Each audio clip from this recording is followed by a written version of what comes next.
তখন ফিফার বদলতে আমাদের টাইগাররা বেঁচে গিয়েছেন। আমরা যেখানে জিম্বাবুয়ের সঙ্গে হারি সেখানে অস্ট্রেলিয়ার সাথে প্রশ্নই আসে না। তো যাই হোক, আনপ্রেডিক্টেবলের সঙ্গে আমাদের বাংলাদেশ ক্রিকেট টিম খুব ভালোভাবেই যায়, স্পেশালি বাংলাদেশ পুরুষ ক্রিকেট টিম, প্রমিলা ক্রিকেট টিম না।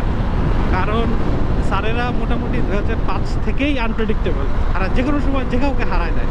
টাইগার্স আর রাইজিং, তো টাইগার্সরা এখনও রাইজিং, টাইগার্সরা রোজ বা রাইজেন হইতে পারবে কখন আল্লাহ মাহবুব জানে, কিন্তু আমরা এখনও Ryzen. Okay, that's not a problem.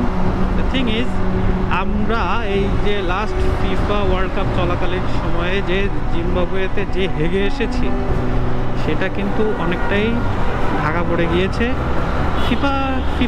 ফিফার বদৌলতে। ফিফার বদৌলতে। তো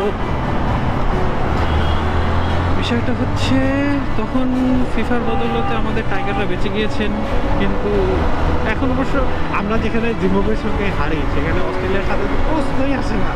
তারপরেও একটু ফাইট দিলে ভালো লাগে। বাট প্রথম দিন যা করছে তাতে তো সবার মনে একটু নাড়াচাড়া দিয়েই দিছে যে অস্ট্রেলিয়ায় যে একটা জয় হবে নাকি টেস্টে।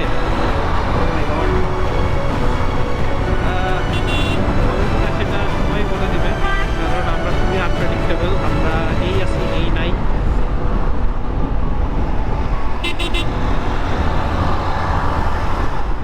আমরা আজকে ভালো খেলি, কালকে খেলি না, কালকে খেলি পরশু খেলি না, আবার 2 দিন খেললে তার পরের সিরিজে হেগে দিই।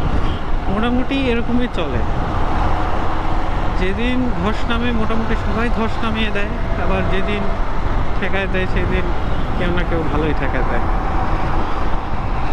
নেভারদ্যালেস, অল দ্য বেস্ট। আজকে দ্বিতীয় দিন চলতেছে, মোটামুটি অবস্থা দেখলাম স্টেবল ছিল সকাল পর্যন্ত, এখন কি অবস্থা জানি না, দেখতে হবে।